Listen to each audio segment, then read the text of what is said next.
मैं पंकज यादव आपके अपने इस YouTube चैनल पे आज फिर से एक नई वीडियो के साथ में हाजिर हूं, जो कि है ट्रीटमेंट ऑफ कैंसर। अगर आप मेरे दोस्तों प्रिय ग्राहक हैं तो आपने मेरी लास्ट की प्रीवियस 2 वीडियोस देखी होगी। उसके अंदर मैंने आपको बताया था कि भाई कैसी ओन्कोलॉजी होती है, कैसे उसके बेसिक्स डिपार्टमेंट होते हैं, कैसे उसके अंदर टर्मिनोलॉजी यूज की जाती है, कैसे TNM क्लासिफिकेशन होती है, कैसे उसके मार्कर्स आते हैं। All those topics I have clear in my last 2 previous videos. If someone had any kind of confusion regarding that, then he can go for it. यानी कि आज का जो अपना लेटेस्ट नया टॉपिक है which is treatment of the cancer. देखो भाई, बात ऐसी है, अब कोई भी आपसे कहता है कि भाई कैंसर का इलाज नहीं है तो आप उसको मेरे से बात करवा देना, यानी कि उसको ये बोल देना कि देखो भैया बात है कैंसर का इलाज है। क्या ऐसे है, अगर उसको सही टाइम पे सही जगह अगर उसको डायग्नोज कर लिया जाता है तो देखो 100% इलाज है। देखो युवराज भी करवा के आया है और भी वेरियस टाइप्स ऑफ जितने भी जो सेलिब्रिटीज है वो करवा के आते हैं और वो होता भी है। बट अगर उसको आप प्रॉपर टाइम के ऊपर डायग्नोज कर लेते हो, प्लस में डिपेंड करता है कि आपको किस तरह का कैंसर है, that will most important for the treatment, यानी कि जो उसका ट्रीटमेंट उसके लिए मोस्ट इंपोर्टेंट होता है। तो आज अपन बिना किसी देरी के, बिना किसी बात को और बढ़ाए हुए शुरुआत करते हैं अपने नए टॉपिक के बारे में, that is treatment of cancer. देखो भाई, कैंसर हो गया, किसी के भी हो गया भाई, चलो वो चीज की कोई जरूरी बड़ी बात नहीं होती, हो जाता है किसी की भी हो जाता है। और जो इंसान बिना दारू बीड़ी सिगरेट के पीता है वो कैंसर तो होता है पहले उसके ही है, क्योंकि जो दारू के साथ जीता है वो 100 साल जीता है, वो कभी भी नहीं मरेगा, सच्चाई यही है। और जो इंसान जो नॉर्मल होता है सोसाइटी के अंदर मोस्टली होता है, बट ऐसा कुछ होता नहीं है, दारू पीना is not a good for health, ठीक है। तो और ये जो स्मोकिंग वगैरह होती है उनकी कुछ नहीं होता है मैक्सिमम के अंदर, बाकी होता तो देखो चांसेस तो बढ़ जाते हैं, रिस्क फैक्टर है। अगर गाड़ी तेज चलाओगे तो एक्सीडेंट के चांसेस बढ़ जाते हैं, तो गाड़ी को धीरे चलाया कीजिए, पहली बात। दूसरी बात कि ट्रीटमेंट ऑफ कैंसर 2 तरीके से किया जा सकता है भाई, याद रखना। अगर आपको इस टॉपिक से रिलेटेड पूरा समझना है तो वीडियो को पूरी कंप्लीट देखना, पूरे क्लियर हो जाएगा। आज क्या क्लियर हो जाएगा कि सर ट्रीटमेंट ऑफ कैंसर 2 तरीके से कर सकते हैं। मान के चलिए अगर आप जयपुर से दिल्ली जा रहे हो, दिल्ली से जयपुर जा रहे हो, तो आप 2 ही तो रास्ते के द्वारा जा सकते हो, या तो भाई बाई रोड या फिर बाई प्लेन, 2 ही तरीके होते हैं। अगर ऐसा तो कुछ नहीं कि पानी की जहाज लेकर बल्कि किसी उसके द्वारा चले जाओ, मीडियम के द्वारा, ऐसा कुछ तो पॉसिबल होता नहीं है। तो सेम एज लाइक 2 तरीके से आप इसका मैनेजमेंट कर सकते हो कैंसर का। फर्स्ट जो मैनेजमेंट होता है विच इज नोन एज, नाम आपने बहुत बार सुना होगा, रेडियोथेरेपी, ठीक है, रेडियोथेरेपी। और सेकंड जो मैनेजमेंट होता है विच इज कीमोथेरेपी। देखो भाई, साथ साथ लिखते जाना, बड़े ही इंपॉर्टेंट टॉपिक है, बड़ी इंपॉर्टेंट बातें बताने वाला हूं, नहीं सुनेगी आपने कहेंगे काम आने वाली है। क्वेश्चंस कहां से बनते हैं मैं ये भी बताऊंगा आपको, बस आप सिर्फ खाली कंटिन्यू वीडियो को देखते रहना, ठीक है। बोर मत होना, बोर नहीं होना आपको। तो रेडिएशन थेरेपी क्या होती है, रेडियोथेरेपी क्या होती है, या फिर रेडिएशन थेरेपी, कोई भी आप मान लीजिए, रेडिएशन थेरेपी भी मान सकते हो यहाँ पे, ठीक है। तो देखो रेडिएशन थेरेपी यानी कि टॉर्च मार के इलाज करवाना, मेरी भाषा में बताऊं तो मैं देसी भाषा में टॉर्च मार के इलाज करवाना, that state is known as radiation therapy. Obvious ही बात है, अगर आप एक बंद कमरे के अंदर जाते हो और टॉर्च मारते हो तो उसकी वजह से चारों तरफ जो अंधेरा होता है वो हट जाता है, देन वो जो जितनी भी भाई प्रकाश सामने आ जाता है सब कुछ विजिबल हो जाता है। सेम एज लाइक अगर अपन किसी भी पेशेंट के अंदर यूवी रेडियस वाली टॉर्च मारे या फिर एक्सरेज वाली टॉर्च मारे या फिर वेरियस टाइप्स ऑफ जो रेज यूज की जाती है वो टॉर्च मार के उस जहां पे भी ट्यूमर बन रहा है, जहां पे भी कैंसर है, उस चीज का अपन ने इलाज कर दिया, that condition, that process is known as radiation therapy. और जहां पे अपन ने रेडिएशन मार के ना अगर आईवी ड्रग के द्वारा या फिर कोई केमिकल्स के द्वारा, ड्रग्स के द्वारा अगर एक कैंसर का इलाज करवा दिया, उस प्रोसेस को क्या कहा जाता है, that is known as chemotherapy, ठीक है। बस सिंपल सी बात है, याद रखना। एक तो रेडिएशन थेरेपी, टॉर्च मार के इलाज किया जाता है, दिमाग के अंदर बस ये याद रखना। और the second one which is chemotherapy, chemotherapy यानी कि केमिकल्स के द्वारा, की स्टैंड फॉर केमिकल्स, यानी कि सर केमिकल्स के द्वारा इलाज करवा देना, that process is known as which is sir chemotherapy, ठीक है, पहली बात।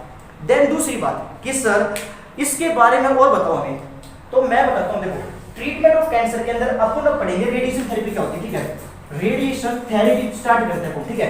रेडिएशन थेरेपी की सर अपने पास 2 तरह की होती है, ठीक है। सर मैं आपको रेडिएशन थेरेपी के बारे में बताऊं, रेडिएशन थेरेपी, ठीक है, रेडिएशन थेरेपी।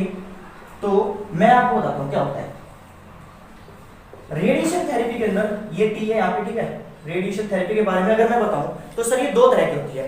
पहली तो होती है सर टेलीथेरेपी नाम तो आपने सुना ही होगा, टेली थेरेपी, और द दूसरा वन विच इज ब्रैकियोथेरेपी, ठीक है, ब्रैकियोथेरेपी। अब देखो बहुत नाम के अंदर इसका मतलब छुपा हुआ है।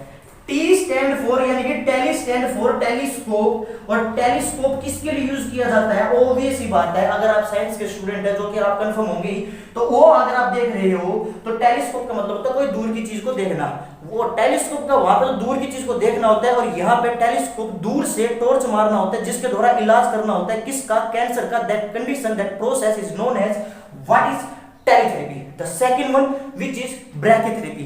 बी से नाम याद रखना, हरियाणवी के अंदर जो हरियाणा से बिलोंग करता है ऑब्वियस सभी को होगा। बी स्टैंड फॉर भीतर, यानी कि जो चीज अंदर रखी हुई होती है भीतर कहा जाता है। B stand for brachytherapy, B stand for वो कोई भी इम्प्लांट रेडिएशन का अंदर डाल देना, किसी कैविटी के अंदर इंसर्ट कर देना, किसी भी ओरिफिस के अंदर इंसर्ट कर देना और उसके द्वारा इलाज करना कैंसर का। That process is known as brachytherapy. यानी कि अगर मैं बोलूं यहाँ पे मेरे कैंसर हो रहा है और मैं यहाँ पे लाके बाहर से ये ब्रैकियोथेरेपी के साथ में टच कर दूं, यानी कि आप अगर किसी डियर से मिलते हो, किसी से अपने प्रिय से मिलते हो, तो आप क्या करते हो? फर्स्ट टाइम या तो अगर आप इंडिया के अंदर रहते हो तो हेलो हाय करते हो, और बाहर जाते हो तो ऑब्वियस बात है हग करते हो या फिर व्हाटएवर जो भी करते हो। तो उस चीज के अंदर क्या होता है कि आपस में टच तो हुआ ना, कॉन्टेक्ट तो ना, बस वही हगिंग इज नोन एज क्या? ब्रैकियोथेरेपी। हगिंग यानी कि HUGGING, वो दैट हगिंग, ठीक है। तो ब्रैकियोथेरेपी का मतलब होता है कि भाई सर टच में टच करके आपस में ठीक कर देना, किसको? कैंसर को। That stage is known as brachytherapy होती है। अब मैं इससे रिलेटेड दो बातें और बता देता हूं, समझ में आया? टेलीथेरेपी यानी कि सर जो source is inserted, source is taken at distant level, यानी कि सर डिस्टेंट लेवल पर रखा जाता है, ठीक है, डिस्टेंट लेवल फ्रॉम कैंसर, ठीक है, लेवल ऑफ कैंसर। और जो ब्रैकियोथेरेपी होती है, ब्रैकियोथेरेपी दैट इज सर जो source is sir inserted into a cavity, यानी sir inserted into any cavity, या फिर कोई भी जो अपने पास में होती है जहां पे कैंसर होता है, उस स्टेट को कहा जाता है, उस कंडीशन को कहा जाता है, उस प्रोसेस को कहा जाता है ब्रैकियोथेरेपी, ठीक है। तो सिर्फ खाली बस ये होता है कि सर डिस्टेंट दूर रखा जाता है, टेली यानी कि दूर से, और ब्रैकियोथेरेपी उसके पास में टच करके जो रखा जाता है। दो तरह की होती है रेडिएशन थेरेपी अपनी। अब शुरू करते हैं सर, दो चीज होगी, ये पढ़ लिया आपने, देन उसके बाद में अपने पास होता है इस टेलीथेरेपी, तो आपने बता दी, ब्रैकियोथेरेपी बता दी। अब सर हमें इससे भी कोई ऐसी बात बताओ जो दिल को आर पार कर जाए, चीर फाड़ कर जाए, जो कि कहते हैं अपन उसको दो तरह की वो चीज मान लो, ठीक है। एक होती है सर सील्ड और एक होती है अनसील्ड, ठीक है। ये जो टेलीथेरेपी होती है, सॉरी ब्रैकियोथेरेपी होती है, ठीक है, टेलीथेरेपी नहीं ब्रैकियोथेरेपी, ब्रैकियोथेरेपी होती है, ये क्या होती है? यानी कि सील्ड और अनसील्ड। देखो भाई, आपने कोई भी ऐसा सामान किस किया किसी को, हग किया किसी को फॉरेन कंट्री के अंदर, जो कि इंडिया के अंदर एज पब्लिकली नॉट एक्सेप्टेबल है, तो उस टाइम पे आप क्या करोगे? या तो डायरेक्ट जाके, या फिर you have some type of protection regarding to touching so that any कोई communicable disease ना हो। यानी कि अगर आप सील्ड तरीके से जा रहे हो, एक दूसरे को पैक करके हुआ है contact, that condition is known as sealed. And unsealed is like क्या होता है कि सर डायरेक्ट खुले आम, यानी कि कोई भी उसके अंदर कंट्रोल नहीं होता, सब जिंदगी मस्त लो। तो ये होती है अपने पास में अनसील्ड, और ये होती है सील्ड। सील्ड का मतलब ये होता है कि बस खाली अपने आप को प्रोटेक्ट करना, प्रोटेक्ट करके और फिर उस चीज को रख देना। यानी कि अगर यहाँ पे कोई कैंसर हो रहा है और मैं यहाँ पे एक सील्ड सामान लाके इसके अंदर साइड के साइड में रख दूं, that is known as sealed. और अनसील्ड के अंदर क्या होता है कि सर मैं डायरेक्ट जाके उसके अंदर रख दूं बिना किसी के कोई सील पैक के, और वो देन अपने बाद में उसका ट्रीटमेंट कैंसर कर दे। यानी कि उसके अंदर देखो समझ में इतनी सी बात होती है कि भाई जो अपन सोर्स रख रहे हैं रेडिएशन का, दैट विल बी सील्ड होना चाहिए। वो तो होता है सर ये, तो वो होगा। और अगर अनसील्ड है, डायरेक्ट लगा दिया गया है, आसपास के सारे सभी को पता चल गया कि भाई ये आदमी आ चुका है, that is known as unsealed होता है, ठीक है। अब शुरू करते हैं। देखो भैया सील्ड किया, सील्ड के अंदर क्या होता है कि आपने अगर मान के चलो एक सर्वाइकल कैंसर है किसी पेशेंट की, फीमेल की होगी, आदमी की तो होगा नहीं, तो सर्वाइकल कैंसर के अंदर क्या होता है कि आपने एक जो रेडिएशन का जो रेडिएशन थेरेपी का जो वो आता है कोई भी भाई जो एलिमेंट होता है, उस एलिमेंट को उसके साइड में रख दिया। किसके अंदर रख दिया भाई? वाया वजाइना के द्वारा साइड में सर्वाइकल के पास रख दिया। अब वो सील्ड है, यानी कि सर ये है। तो क्या होगा, क्वेश्चन कहां से आएगा, क्वेश्चन यहां से आएगा, अगर सर आपने रख दिया ट्रीटमेंट चल रहा है, रेडिएशन थेरेपी चल रही है, अब क्वेश्चन ये पूछा जाएगा कि अगर मान के चलो वो डिसलॉज हो चुका है, यानी कि वहां से वो हट चुका है, तो क्या किया जाएगा भाई, क्या किया जाएगा, अगर वहां से वो सर्वाइकल कैंसर के पास से वो जो शील्ड आपने रखा था एलिमेंट रेडिएशन वाला, अगर वो वहां से हट चुका है तो आप क्या करोगे, ऑब्वियस ही बात है सर, उसको उठा के वहां से कुछ नहीं करेंगे। पहली बात तो भाई उठाएं तो के बाद में, लेकिन पहले सबसे फर्स्ट प्रायोरिटी क्या होगी आपकी, फर्स्ट प्रायोरिटी इज टू कि सर पेशेंट को समझाएंगे कि तू चिंता मत करें, यानी कि कंफर्ट लेवल प्रोवाइड करेंगे, शांति बनाए रखेंगे, यानी कि अगर पेशेंट को हिंदी आती है तो हिंदी में उसको बोलेंगे कि बेटे शांत रहो, जो भी हो आपका सीनियर जूनियर जो भी होता है, जिस तरीके से आप उसको इज्जत देना चाहते हो उस तरीके से उसको बोलेंगे तुम शांत रहो। देन उसके बाद में अगर पेशेंट को अगर हिंदी नहीं आती है, ज्यादा अंग्रेज है, तो उसको समझाएगा दैट यू विल गेट काम and you don't worry about what is happening, you just उसको रिलीव करवाना उसकी एंजाइटी को, ठीक है। और अगर राजस्थानी और हरियाणी है तो बेटे शांत रहो, कोई दिक्कत नहीं है, सब ठीक होगा। तो यानी कि साइकोलॉजिकल सपोर्ट देना फर्स्ट। देन उसके बाद में चिटल फोर्सेप्स नाम की एक फोर्सेप्स आती है, उससे उठा के उसको और लेड कंटेनर के अंदर रख देना है, ये है प्रायोरिटी, डॉक्टर को इन्फॉर्म कर देना और कुछ नहीं करना, ये है नर्सिंग ऑफिसर का काम। देन उसके बाद में ये थी अपने पास में क्वेश्चन यहां से आता है, बता देना पहले उसको साइकोलॉजिकल सपोर्ट मिलेगी। देन उसके बाद में चिटल फोर्सेप्स के द्वारा लेड जो उसके अंदर कंटेनर होता है उसके अंदर डाल दिया जाएगा, बस और कुछ नहीं किया जाएगा। याद रखना क्वेश्चन बड़ा इंपॉर्टेंट है, पूछा जाता है। देन उसके बाद में होता है शील्ड हो गया, ठीक है। शील्ड के बाद में एक चीज आपने सुनी होगी, इस शील्ड को बाद में पढ़ते हैं, आपने एक चीज पढ़ी होगी शील्ड के बारे में, आपने तो नहीं बट एक चीज नाम सुना होगा, that is known as STD. जो आदमी, जो लोग, जो भाई बहन अगर 1995 से लेके जन्म किए हुए हैं तो उन्होंने जरूर देखा होगा, 95 के बाद में जिनका भी जन्म हुआ है, पहले का भी देखा ही होगा, लेकिन उन्होंने मोस्ट ऑफ द लोगों ने देखा ही होगा, ठीक है। तो उन्होंने एसटीडी का नाम जरूर सुना होगा, ठीक है, जहां पे वो जरूर गए होंगे अपने प्रिय मित्र से किसी से बात करने। तो फर्स्ट जो अपने पास में यहाँ पे एसटीडी का मतलब आता है शील्ड के अंदर, that is known as shield, और टी स्टैंड फॉर टाइम और डी स्टैंड फॉर डिस्टेंस, यानी कि ऑब्वियस ही बात है शील्ड वाला है तो शील्ड, अगर शील्ड है तो वह शील्ड तो कर लिया जाएगा, यानी कि भाई शील्ड तो अपने आप को खुद को प्रोटेक्ट कर लिया जाएगा। T stand for time, time का मतलब ये होता है सर 30 मिनट तक अगर कोई भी केयर दे रहा है तो एक रेडिएशन थेरेपी वाले के अंदर तो 30 मिनट तक केयर देगा, इससे ज्यादा नहीं दिया जाएगा। And distance should be 6 feet, यानी कि कोई पेशेंट की रेडिएशन थेरेपी चल रही है तो distance should be maintained by 6 feet minimum होना ही होना चाहिए अगर कोई पेशेंट के रेडिएशन थेरेपी चल रही है तो। ये था यहाँ तक का टाइप। अब इससे रिलेटेड मैं दो बातें आपको और बता देता हूं। मान के चलिए क्वेश्चन क्या आता है, क्वेश्चन ये आता है कि एक पेशेंट है सर्वाइकल कैंसर का और फीमेल है और सर्वाइकल कैंसर का उसका ट्रीटमेंट कंप्लीट हो चुका है, तो वो कितने दिन बाद में अपने आनंदमय process that is known as intercourse को कैरी ऑन कर सकती है, वापस से रिस्टार्ट कर सकती है। तो सर आंसर आता है 7 डेज, यानी कि 7 दिन बाद में। अगर कोई पेशेंट की हिस्टेक्टोमी हुई है यानी कि उसके यूट्रस को बाहर निकाल दिया गया है तो कितने दिन बाद, तो सर 6 वीक बाद, याद रखना 6 वीक बाद। देन उसके बाद में अगर कोई फीमेल है उसकी ना फिर कोई आदमी मान लो जिसकी वैस्कोटोमी हुई है तो वो कितने दिन बाद में कैरी ऑन कर सकता है, किसका बारे में, इंटरकोर्स के, तो वो होगा 90 डेज, यानी कि 90 days minimum should be time taken by the patient who has vasectomy, ठीक है, यानी जिसकी वैस्कोटोमी है।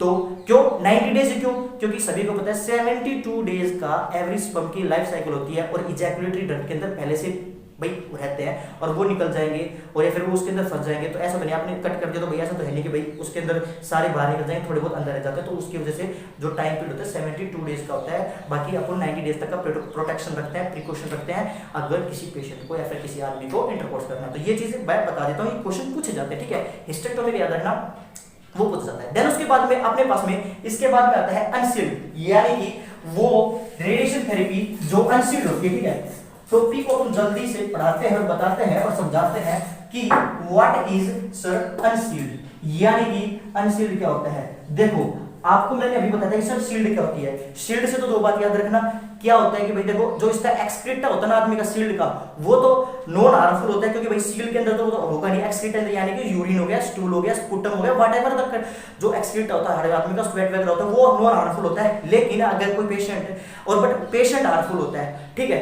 यानी कि वो पेशेंट हार्मफुल हो जाता है, कोई साइड इफेक्ट्स हो सकते हैं और बाकी इसके अंदर भाई नहीं होंगे, ठीक है।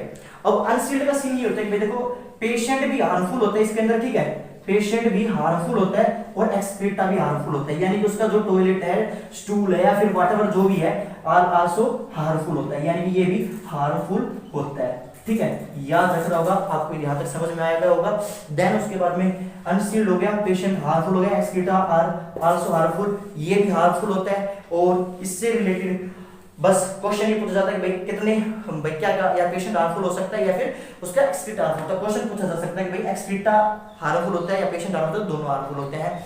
तो ये थे अनसील्ड, क्योंकि भाई ऑब्वियस बात है, अगर अनसील्ड होगा तो भाई एक्सक्रीटा हो गई, वो सील नहीं होगा तो वो बाहर निकल जाएगा, and then it will lead to the किसको, भाई आसपास के सारे एनवायरनमेंट को खराब कर देगा, जिसके वजह से जो एक्सक्रीटा होगा वो किसके द्वारा बाहर निकलेगा, किडनी के द्वारा बाहर निकलेगा, किडनी के द्वारा सारे वो बाहर निकला जाता है। तो दिस और अबाउट किसके बारे में, रेडिएशन थेरेपी के बारे में। एक मोस्ट इंपोर्टेंट क्वेश्चन मैं आपको बताने वाला हूं, भूलना मत, खुद का नाम भूल जाना, पर वो क्वेश्चन मत भूलना, कहीं ना कहीं किसी ना किसी एग्जाम के अंदर जरूर पूछा जाता है, पूछा गया भी है, बट इंडिया टाइम्स के अंदर पूछा था, देख लेना। और भी प्रीवियस क्वेश्चन पेपर के अंदर पूछा गया है कि मोस्ट कॉमन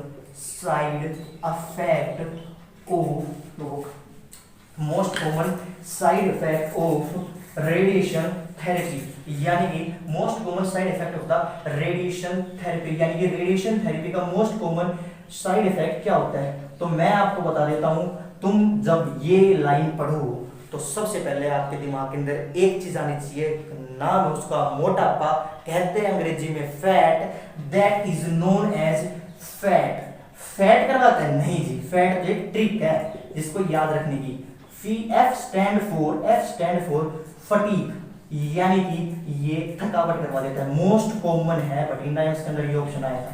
देन उसके बाद में ए स्टैंड फॉर किसके बारे में करवा, देखो फैट, यानी कि ठीक है, ए स्टैंड फॉर एलोपेशिया, यानी कि पेशेंट के बाल उड़ जाएंगे, यानी कि पेशेंट गेट गंजा, the patient get bald, he does not have any kind of hair if patient is getting radiation therapy. Then उसके बाद में T stand for time, ना sorry, T stand for taste, taste change हो जाएगा, ठीक है, और बोन मैरो डिप्रेशन हो जाएगा। तो these are all side effect of radiation therapy।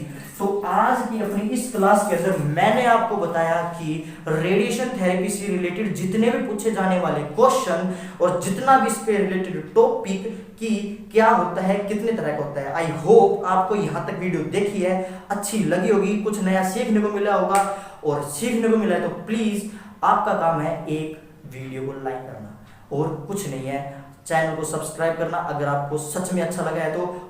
और बाकी मिलते हैं अपने नए और नेक्स्ट वीडियो के साथ में, तब तक के लिए सभी भाइयों को